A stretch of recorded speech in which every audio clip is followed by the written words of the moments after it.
Buongiorno, buonasera, good evening. No, you are not listening to the wrong podcast. It is me, Rocco, with another episode of the BOH Podcast. Listen, I don't know what to tell you guys. When I browse social media, YouTube, I go through these rabbit holes. And yesterday morning, the rabbit hole led me to this beautiful song from the Miami Boys Choir. I have no idea if they're actually in Miami because half the singers were from New York.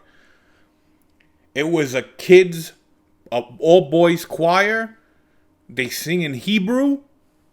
I have no idea what they're saying, but the song is amazing. When the guy with the trumpet, or I think it's a trumpet, I don't know the instruments very well, goes off.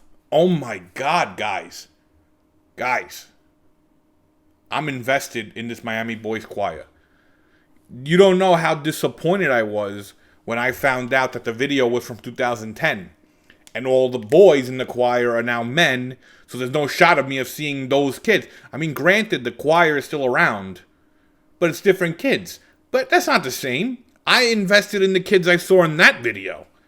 Not new kids. I can't get used to that. It's like falling in love with Hanson back in the day, and then they change all three boys. It's not Hanson anymore.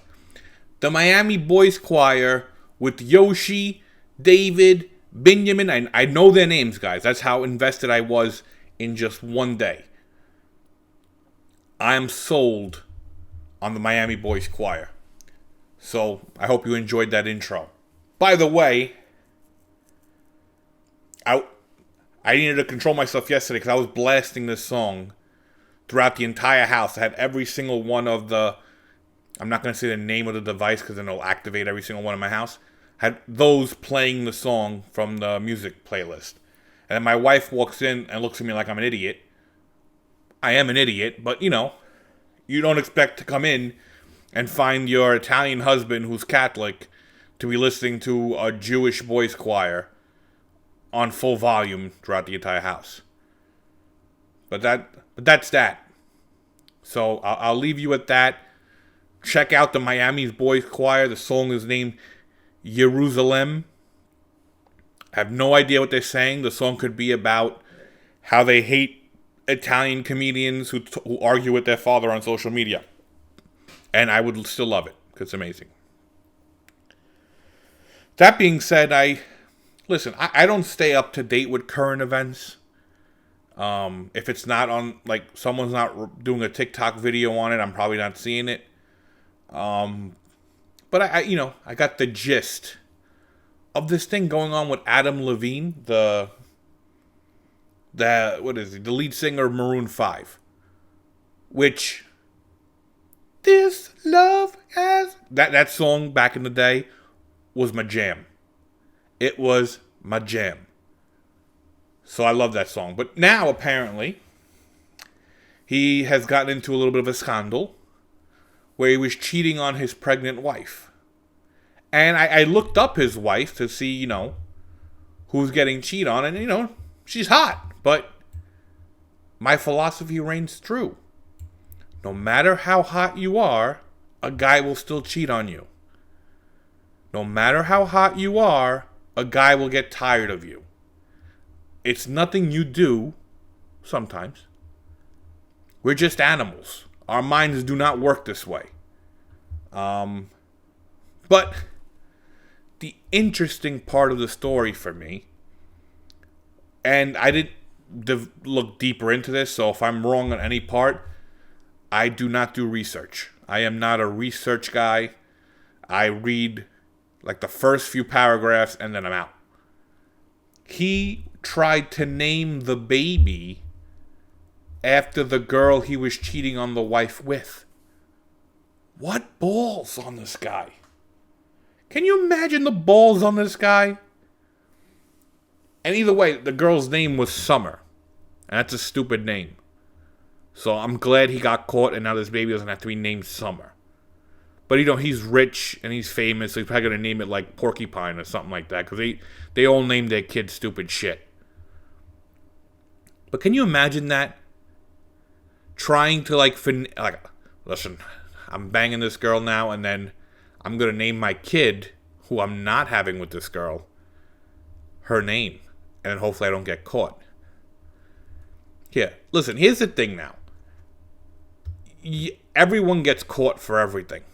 It's inevitable. Because there's screenshots now. You know, you hop into a DM, the people are probably taking screenshots. You know?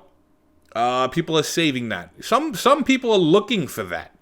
They're hoping to get like a DM or something just so they could screenshot it and use it for later and see when, when they can use that for their personal gain, But, I'm not surprised there. That's what happens when you're famous. People want to take advantage of you. But I'm not saying Adam Levine doesn't do anything wrong. He's an idiot. He is an idiot because, first off, wanting to name the kid Summer is an idiot. That's my philosophy. That's my final thought on that. But speaking of things, the Queen, she died like a month ago, but the funeral was just like the other day. What was interesting is that I never knew. Well, obviously, we never seen a royal funeral like that for the Queen or the King or whatever the hell like that. But what got me was Italians would do this if we could. We would 100% do this elongated funeral. Like, the Queen had 19 funerals at 19 different churches. Your Zia Filomena would do that for your Zio if she could. Bring the casket to every single church in Brooklyn. Have separate funerals for him at all those churches. Parade him through the bar, through the cafe, everywhere, all the social clubs that he hung out with. An Italian lady right now is sitting there right now is like, when I die, I want to do the same thing. It's just, it mind boggles me that we still do stuff like that just because how, listen, King Charles, right? King Charles, if it's wrong, I don't know. I peruse. I don't really dig deep. I peruse. So, King Charles III, I think he is now. He's got fingers like Sorprezzata, apparently. And no one knows why. Listen, if you have fingers like Sorprezzata's, your knees and ankles definitely hurt. And the amount of standing and walking this guy had to do, mind-boggling. How he did that, no idea. I mean, listen, when I do the videos about my dad, I do put my experiences in general into the character. But in reality, my dad was very open-minded. He was not one of these dads that, was all about the tradition, with things that we had to do. Like, put it this way, my father rarely ever sat at the head of the table. I sat there, because my father didn't care. He didn't care where he sat. As long as he was at the table with us, he didn't care. It's just when I talk to other people and their fathers are really into, the tradition. My father was very open-minded. He didn't mind as much things. That's when, Italian funerals. I never, let me see. Thinking about it. The whole thing, I don't know if it's just Italian funerals, but I'm assuming it's Italian. Listen, this is the bubble I grew up with. If people outside the bubble do similar things, then that's that. But having the guys having to stand the entire time. All the men, the immediate family of the person who died, the men have to stand next to the casket to greet anyone. Even if no one's there, you have to stand in that line. Like, are you serious? Like, we want to sit down. Like, my father joked around before he passed away. And then we would joke around that, okay, of course, now when you die, we have to stand there and you're going to be all comfortable lying down. And my father always said, he goes, when we buried him, to put him with the middle finger, so if anyone came to his casket, he'd give him the finger. But traditions like this, like with the Queen and stuff like that, I'm for stuff like that, but when it holds everyone back, I'm not. So that's what I'm happy that my father was not like that. But that being said, all right, sorry, I don't know what that. I just went on to a full conversation and realized it stopped recording. I think if I hover my mouse in a certain area, sometimes it just stops it. All right, so now you didn't hear anything I said. One of the things I want to touch about today is, parenting is interesting now. Here's the thing, is, again, I'm a very social person, but I'm not like the loudest person in the room. One thing that's awkward, and it's like, and a lot of people have always said it, when you hang out with the parents of the kids your kids are friends with. It's like, we didn't meet on common ground. We didn't meet because we share interests. We met because our kids liked each other and were put on the same team. So there's a very little chance that we actually have anything in common or we like each other out of here. But here's the crazy thing. And it's like, I'm a very friendly person. I still believe in the true thing that you don't discuss politics, you don't discuss money, you don't discuss religion, because you're not going to change anyone's mind, and you mind your own business. But recently, and I don't know what it's been, maybe it's that we've been hanging out with people more, and like they're feeling a sense of comfort, but people are starting to like open up about their closed-minded political views. And I'm not a political person by a long shot. I mean, I used to be a very, very big-time Republican when I was younger. And then I realized how angry and miserable anyone who's like deeply involved in politics is. And I stopped like being that involved. Because, listen, anyone, no matter what side you're on, no matter who you like and stuff like that, politics is volatile. It's a dirty place. It's very angry. It's very mean. And you start hating people for no reason in politics. So I just stepped away from it, and I stopped caring. I still vote and shit, even though my vote doesn't do anything. Like I tell people, I live in New York. The votes go one way anyway. But that being said, as you get older, your views change on things. Granted, with the whole pandemic, me losing my mother and my grandmother to COVID, I'm biased in my view of anything relating to COVID. I admit it. It's an emotional feeling for me. While I can think logically, the emotion of that overtakes the logic. So that being said, I still don't want to discuss it with anybody. Politics in general, because I don't care.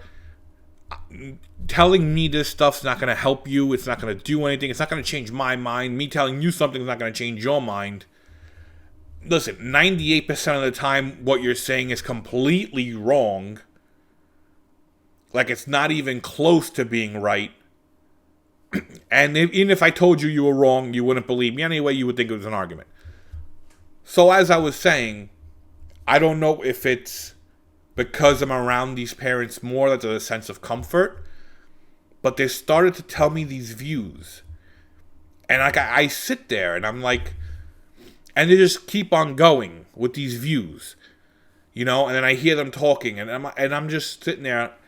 And any person I think could see that I don't care. Like I'm literally yesing you to death. I haven't, plugged in anything to what you were saying. I haven't taken a nugget of what you said and repeated it to you and like added something I wanted to say to that. I've literally just been saying, oh yeah? Oh wow. Yeah. Listen, if you talk to me, and my responses are, oh yeah? Oh, yeah. Wow. No, yeah, I know, I get it. I'm not into this conversation, because if I'm into the conversation, I'm in the conversation. I'm giving you a viewpoint. I'm like taking what you're saying and giving my opinion on it. Whatever it is, it's a back and forth conversation. But if it's just you throwing up these things that are not true or not right or just completely dumb, and I'm just saying, yeah. Read the room, guy. Stop telling me this stuff. And that's what I noticed, now, politics is like free range. Everyone can talk about it. We don't care who we disagree with. We just want, I'm going to tell you what I think. And if you don't like it, you can suck my ass. I don't know what, but listen, I don't care. 98% of the time when you see me outdoors, I'm doing something that I didn't want to do. I am almost always in a place I didn't want to be. Because either my wife made me go, or I have to go for my kids. Put it this way. Next week, I'm taking my kids to see Argentina versus Jamaica. Because I want my sons, they love soccer, the opportunity to see Messi live. That's their greatest soccer player of all time. When I was around my son's age, my father took me to go see Italy versus Costa Rica, and I saw Baggio for the first time. So I want to, be able to do that for my son by letting him see Messi live. But I'm dreading going. Why? Because I hate people. I hate being around people. I know people there will be annoying. I know people there are just, that's what it is. They're going to be annoying. And I hate being around people. I hate hearing people. I hate interacting with people. I really do. And it's odd that I hate these interactions, but this is what I do. But that's what it is. A comedian basically is a complainer. It's a complainer that can make the complaints entertaining. But yeah, I'm taking my kids next week to Red Bull Arena to see Argentina versus Jamaica. I already know crazy amount of people that are run onto the field, and that's going to be annoying. I know the traffic is going to be terrible because Harrison, New Jersey, the people who run that local government must be morons because they have no idea how to figure out how to get parking spots. Put it this way, that arena does not have enough parking spots for the amount of people that the arena holds. Isn't that like the first thing you think of? Like, where are you going to put all these people? Where are you going to make them park? Nah, we didn't make enough parking spots. Like, what the hell's wrong with you? So that's going to be a headache. Then, I'm with my wife, so my wife will definitely complain about anything. And when my wife likes to complain, she gets mad at me, as if I can do it. So if someone's being an idiot and annoys my wife, instead of my wife, channeling her anger to them, it comes to me. And I'm going to get yelled at for it. But I'll be there. I'll be there for my kids. So they could see Messi, they could see Lautaro Martinez, they could see Dybala, they could see all the players that they look on TV. And I do that, but that's 98% of the stuff I do. I would not do if I was by myself. But I do it because for the kids and because my wife makes me. So that's me having to deal with people in society. I get annoyed. That's what happens. But that's one of the worst parts about being a parent is having to deal with other parents. Because we have nothing in common.